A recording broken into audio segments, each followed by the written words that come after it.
Mummy, मैं आपको कितनी बार मना कर चुकी हूँ कि मैं जिस घर में किसी को नहीं जानती पहचानती उस घर में मैं शादी कैसे कर सकती हूँ। मैं तो ससुराल में बिल्कुल अकेली पड़ जाऊँगी। माँ, पर बिटिया, एक ना एक दिन तो हर लड़कियों को अपने ससुराल जाना ही पड़ता है और ये हर लड़की के साथ होता है। ससुराल में जाकर दूसरे को पहचानना, सबके दिलों में जगह बनाना, सबसे प्यार बांटना, यही तो रीत है। कोमल प्रीति की बड़ी बहन। मम्मी, अगर इसे ऐसी जगह शादी नहीं करनी जहाँ इसके कोई ना जानता हो तो ऐसी जगह तो कर सकती है ना जहाँ इसे को एक किसी को जानती हो, इसका हर कोई साथी हो। प्रीति, अरे कोमल दीदी, अच्छा हुआ आप आ गए। मम्मी को देखो ना, कब से शादी को ले करके बोल रही हैं। जब मैंने बोल दिया कि अभी मुझे शादी नहीं करनी तो मम्मी बार बार क्यों जिद कर रही है। मैं बोली, ठीक है, मम्मी कह रही है तो एक न एक दिन शादी तो करनी है। क्यों ना समय रहते खुशी खुशी से सब कुछ ठीक ठाक हो जाए। वैसे अगर तुम कहो तो मैं तुम्हें एक सलाह दूँ। मेरा इकलौता देवर मोहित अभी अभी नौकरी पर लगा हुआ है। मैं बाबूजी के लिए लड़की भी देख रहे हैं, पर मोहित को अभी कोई लड़की पसंद नहीं आ रही। अगर आप रजामंदी हो तो मैं अपने देवर से बात करूं। मम्मी, अम्मा, अरे ये तो बहुत ही अच्छा रहेगा। अगर तेरे ससुराल वाले वो इस बात के लिए मान जाते हैं तो तेरे पापा को लेके मुझे कोई एतराज़ नहीं है। और तू बता बेटी। प्रीति, मुझे क्या दीदी, आपको जो ठीक लगे वैसा करो, मैं अभी आती हूँ। वो शर्माते हुए कमरे में चली गई। और मैं अपने सगी बहन कोमल की शादी एक बड़े ऊंचे घराने में हुई थी। प्रीति कोमल की शादी की बात अपने देवर से करती, सब लोग इस रिश्ते के लिए मान जाते हैं क्योंकि उसका स्वभाव बहुत ही बढ़िया था। सबकी रजामंदी से खुशी खुशी रिश्ता तय और प्रीति की शादी हमारे घर में हो गई। प्रीति नई नवेली दुल्हन बनी, नए नए सपने सजोए अपने ससुराल आती है। सब कुछ बहुत अच्छे से चल रहा होता है। दोनों बहनें खुशी खुशी मिलकर काम निपटाती। घर का माहौल बहुत ही शांतिपूर्ण रहता था। पर कहते हैं ना, जहाँ चार बर्तन होते हैं वहाँ कभी ना कभी बज ही जाते हैं। कोमल की सास प्रीति के स्वभाव से तो बहुत ज़्यादा खुश थी। एक दिन सास का एकादशी व्रत था। कोमल थोड़ी देर से उठी। प्रीति ने सास के लिए फलाहार की कई सारी चीज़ें बना डाली। ये देखकर बहुत सास खुश हुई। सास बोली, प्रीति बहू, मैं तो धन्य हो गई, तुम जैसे बहू ऊपर वाले मुझे दी है। मेरे दोनों बहुएं लाखों में एक हैं। वैसे तुमने जो फलाहार कितनी सारी चीज़ें बना डाली है, मेरा पेट तो अच्छे से भर गया। माँ जी, आपको फलाहार पसंद आया, यह मेरे लिए बहुत खुशी की बात है। अपनी सास की प्रशंसा की हकदार पहले अकेली कोमल हुआ करती थी, अब सास का प्यार बट गया था। प्रीति की तारीफ सुनकर कोमल को अपनी छोटी बहन से ईर्ष्या होने लगी। इसलिए उसके साथ जो उसका व्यवहार था वो बिल्कुल बदल गया। प्रीति, कोमल दीदी देखना, मैं कढ़ी बना रही हूँ। पकौड़े के लिए इतनी बेसन काफ़ी रहेगा ना। कोमल, देखो प्रीति, अब तुम मेरी छोटी बहन नहीं हो, तुम मेरी देवरानी हो, इसलिए अब सारी घर की जिम्मेदारियाँ सीख जाओ। हर समय मैं थोड़ी ही बताती रहूँगी कि क्या सही है क्या गलत है, खुद भी तो बनाना सीखो।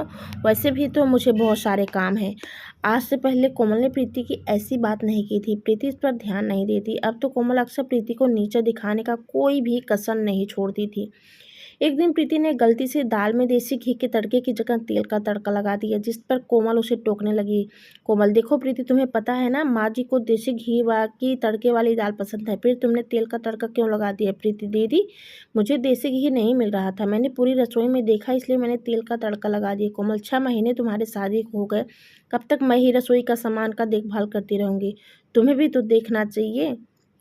देसी घी हमेशा भंडार गृह में रखा होता है, एक बार वहाँ जाके देख लेती, कम से कम ये गलती तो ना होती। एक बात कान खोल कर सुन लो, तुम यहाँ मेरी बहन नहीं देवरानी हो। कभी ये सोचो कि दीदी तुमने कभी मेरे घर में कोई भी तरफदारी बटोरती रहोगी और मैं देखती रहूँगी। सास, कोई बात नहीं कोमल बहू, इस पर गुस्सा होने वाली कोई बात नहीं। कभी कभी देसी घी ना हो तो तेल की तड़के वाली दाल भी खाने में कोई परेशानी नहीं है। वैसे भी तेल के तड़के में भी दाल बड़ी स्वादिष्ट लग रही है। मुझे प्रीति ने ऊपर से सफ़ेद मक्खन डाल दिया था और मखनी दाल तो मक्खन डालकर वैसे भी बहुत ज़्यादा स्वादिष्ट हो जाती है। प्रीति की तरफदार करती सास को देखकर कोमल गुस्से से भर जाती है और पैर पटकते हुए वहाँ से चली जाती है। कोमल ने प्रीति से बात भी करना बंद कर दिया। इस पर प्रीति का मन बहुत परेशान था। कोमल की आंखों पर तो जलन की पट्टी बंधी हुई थी। एक दिन, सास क्या हुआ कोमल, तबीयत तो ठीक है, आज सुबह से सो रही हो। अरे, तुम्हें तो बहुत तेज बुखार है। कोमल, माँ जी, मेरा सिर दर्द दर्द से फटा जा रहा है, बड़ी घबराहट भी हो रही है।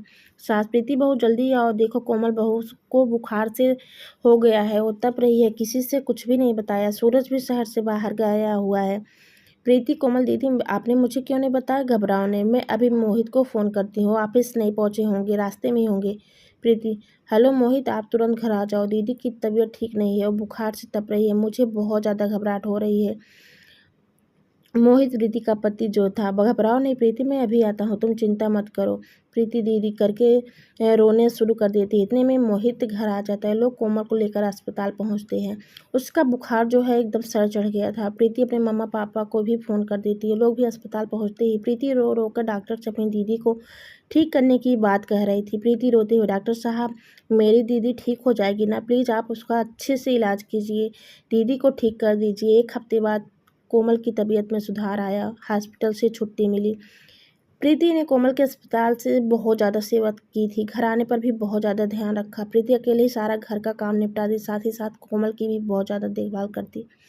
प्रीति की देखभाल से कोमल बहुत जल्दी ठीक हो गई थी। कोमल भी अपनी बहन प्रीति की सेवा भाव को देख रही थी। कोमल अपनी गलती का एहसास करने के लिए एक दिन उस सास बोली, प्रीति तुम्हारी कितनी सेवा की है बहू, भगवान ऐसी देवरानी सबको दे।